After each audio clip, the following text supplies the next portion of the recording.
নূরকে নিয়ে একটা ফুল ডোজ দিতেই হয়। আমি কইছিলাম হুতায় দিব, আজকে আমি হুতায় দেব, অর্ধেক, পুরাটা না।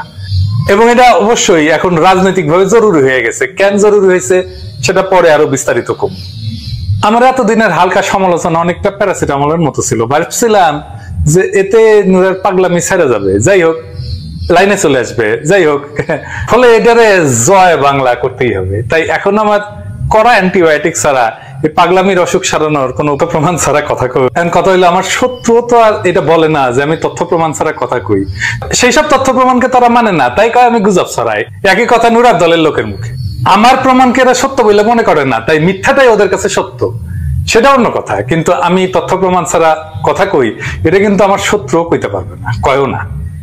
আমার প্রত্যেকটা ভিডিওতে এত লিঙ্ক আর রেফারেন্স শো করার জন্য অনেক দর্শক বিরক্ত হন, কয় দাদা আপনার কথার মধ্যে এত রেফারেন্স দেওয়ার তো দরকার নাই, আর এগুলো সত্য কথা সেটা তো আমরা বুঝতেই পারি, বরং কথার মধ্যে রেফারেন্স ঝিলিক মারলে মনোযোগে বিঘ্ন ঘটায়। কথা সত্য। নূরের সম্পর্কে প্রথম আলোতে একটা রিপোর্ট হয়েছিল। হ্যাঁ, নূরের পরিবার কেমন আমরা জানি, যে খুবই দরিদ্র পরিবার থেকে আসছে, সেটা কোনো সমস্যা নাই, সেটা বরং ভালো।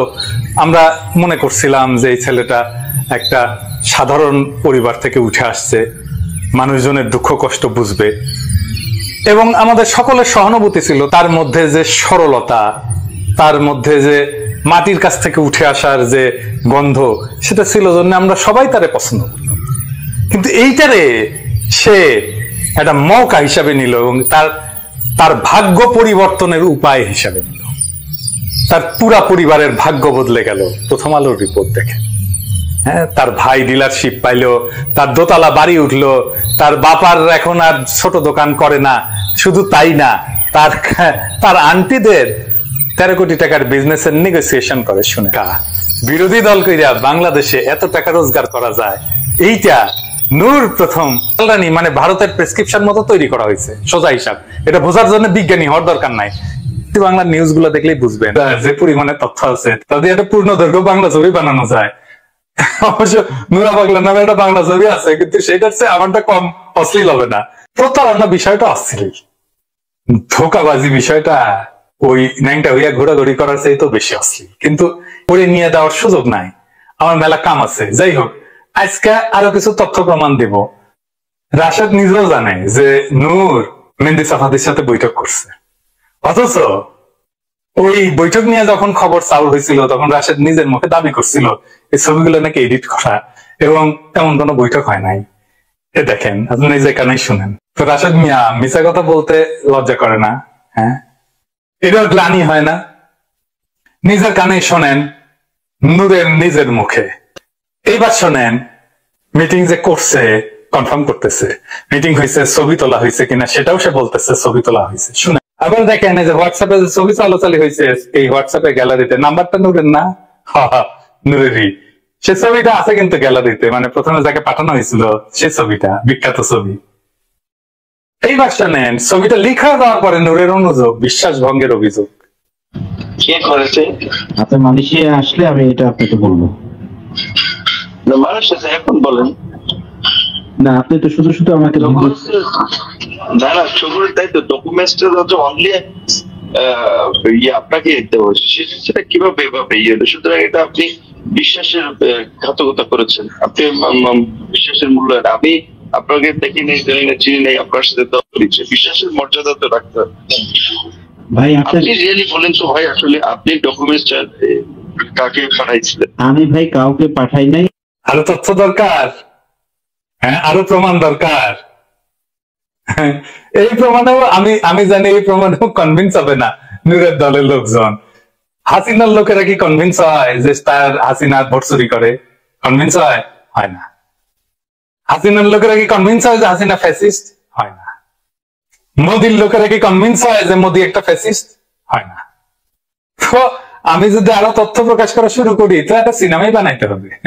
আমার ক্ষুদ্র ভ্রাতার ভগিনীরা কইতে পারেন যে দাদা এত জরুরি রাজনৈতিক বিষয় একটু সময় নষ্ট করতেছেন কেন? সত্য কথা, হক কথা, কিন্তু আমার একটা যুক্তি আছে। এটা আমার নিজের কোনো দরকারে করতেছি না, করতেছি দেশের রাজনৈতিক প্রয়োজনে। অবশ্যই সুলতান মনসুর সিনড্রোম অঙ্কুরে বিনাশ হওয়া ভালো। সর্বনাশ হওয়ার আগেই যদি ক্ষতি ঠেকানোর সুযোগ থাকে তা না করার কোনো মানে হয় না। নুরুরা এই দেশের মানুষের দীর্ঘদিনের রাজনৈতিক অধিকার আদায়ের আন্দোলনের অর্জনকে, মানে আমাদের এই বিপ্লবকে বৃহৎ বিপ্লবে পরিণত করবে, এটা তো বৈশা থেকে দেখা যায় না, তাই না? এরা ক্ষমতায় গেলে কি করবে তার কিছু নজির কিন্তু আগের ভিডিওতে আপনাদের দেখাইছি। আবারও দেখেন, ও কিন্তু থামে নাই, আবারও দেখেন, হত্যার হুমকি দিছে। নুরের দলের নেতা কিন্তু সে সাধারণ কর্মী না। কিভাবে হিন্দু ঘৃণা ছড়ায়, হিন্দুত্ববাদী ফ্যাসিবাদকে শক্তি যোগায়, তার কিছু নজির দেখেছিলাম, আরবারও দেখেন।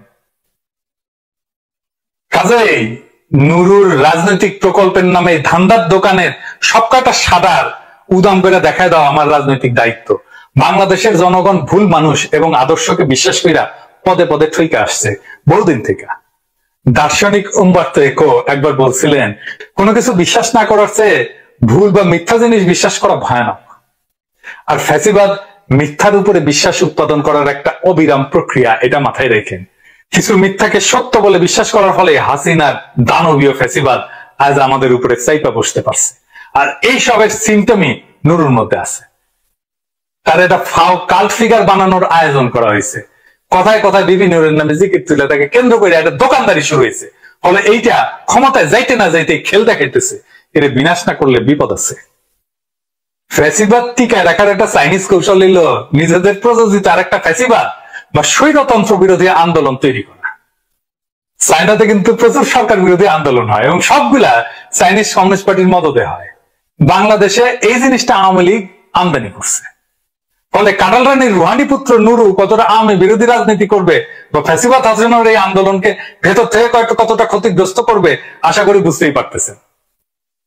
সে যে কাঁঠাল রানীর রুহানি পুত্র, এটা কি আমি বানাই কইছি? হ্যাঁ হ্যাঁ, কি রাশেদ বানাই কইছি? আবারও শুনেন কি কয় পাগলায়। আমি ছাত্রলীগের কর্মী ছিলাম না, শুধু ছোটখাটো একটা নেতাও ছিলাম, হলের পোস্টেড ছিলাম। 2.5 বছর বয়সে আমার মা মারা যায়, আর আমার ছোট ভাইকে এখানে এসেছে, ওর বয়স ছিল তখন 1 বছর।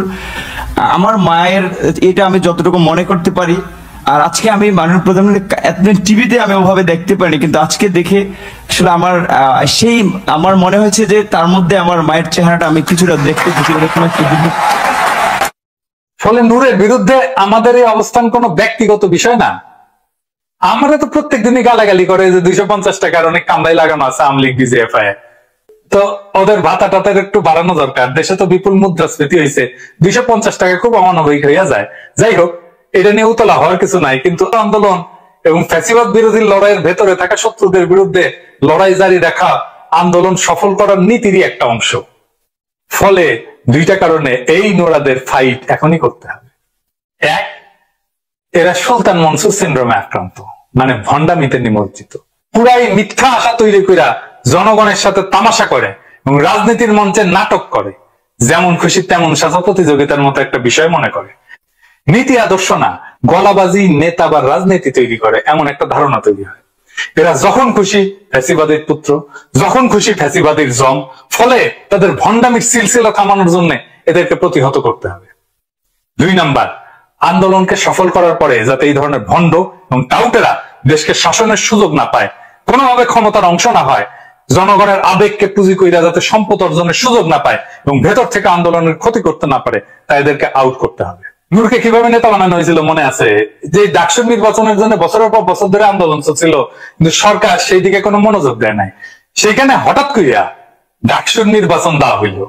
ডাকসুর নির্বাচনে নূরকে কিভাবে জেতানো হয়েছিল সেই সময় ছাত্র দলের প্রত্যেকটা নেতা কর্মী জানে। আর নূর যে একটা ধাপ্পাবাজ তা কিন্তু ছাত্র দলের নেতারা প্রথম থেকে বলছিল। যাই হোক, এরপরে তাকে দল করতে দেওয়া হইলো, তাকে একটা শক্তিশালী বিরোধী দল হিসেবে সেট করার আয়োজনও কিন্তু ছিল, দেখেন।